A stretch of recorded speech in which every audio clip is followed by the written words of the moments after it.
ओम नमो भगवते वासुदेवाय नमः। श्रोताओं, आज आप श्रवण करेंगे आमल की एकादशी व्रत की पावन कथा।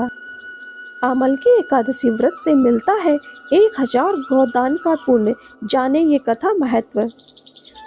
आमल की एकादशी 20 मार्च 2024 को है। इस दिन आंवला और भगवान श्री विष्णु जी की पूजा का महत्व है। आमल की एकादशी व्रत से धन समृद्धि और गौदान के समान पुण्य फल प्राप्त होता है। सुने ये कथा। फाल्गुन माह के शुक्ल पक्ष की आमल की एकादशी 20 मार्च 2024 को मनाई जाएगी। वैसे तो ये व्रत भगवान श्री विष्णु को समर्पित है, लेकिन इस दिन आंवले के पेड़ की पूजा करने का विधान भी है। कहते हैं आमल की एकादशी व्रत के प्रभाव से साधक जन्म मरण के बंधन से मुक्ति पाकर भगवान श्री विष्णु लोक को प्राप्त होता है। पुराणों के अनुसार आमल की एकादशी का व्रत करने से 1000 गोदान के फल के बराबर पुण्य फल प्राप्त होता है। माता लक्ष्मी की कृपा प्राप्त होती है। जाने आमल की एकादशी व्रत की पावन कथा। प्राचीन समय में वैदिक नामक एक नगर था।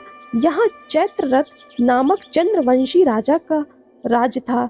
नगर में ब्राह्मण, वैश्य, क्षत्रिय, शूद्र चारों वर्ण के लोग प्रसन्न रहते थे। नगर में सदैव वेद ध्वनि गूंजा करती थी।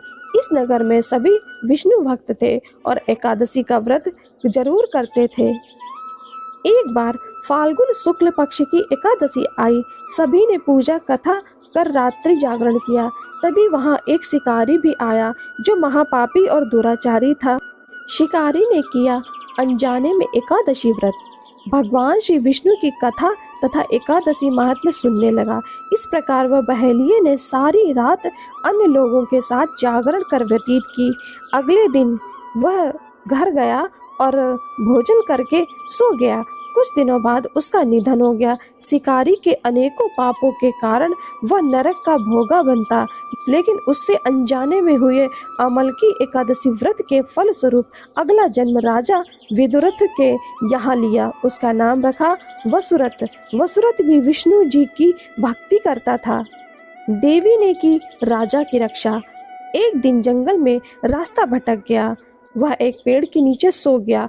उस पर कुछ डाकुओं ने हमला कर दिया, लेकिन इन दुराचारियों के अस्त्र शस्त्र का राजा पर कोई असर नहीं हुआ।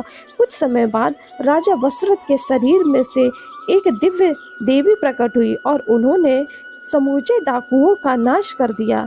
लोगों ने हमला किया, लेकिन उसके शरीर से प्रकट हुई स्त्री ने उन सबको मार डाला और राजा बच गया। आमल की एकादशी व्रत से मिलता है मोक्ष, ऐश्वर्य, धन। राजा जब नींद से जगा तो देखा कि काफी संख्या में लोग मरे हुए हैं।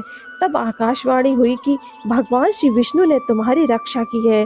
कथा के अनुसार यह सब आमल की एकादशी के व्रत का प्रभाव था। जो मनुष्य एक भी आमल की एकादशी का व्रत करता है वह प्रत्येक कार्य में सफल होता है और अंत में वैकुंठ धाम को पाता है। देवी लक्ष्मी भी इस व्रत से प्रसन्न होकर व्यक्ति को ऐश्वर्य, धन, सुख प्रदान करती हैं।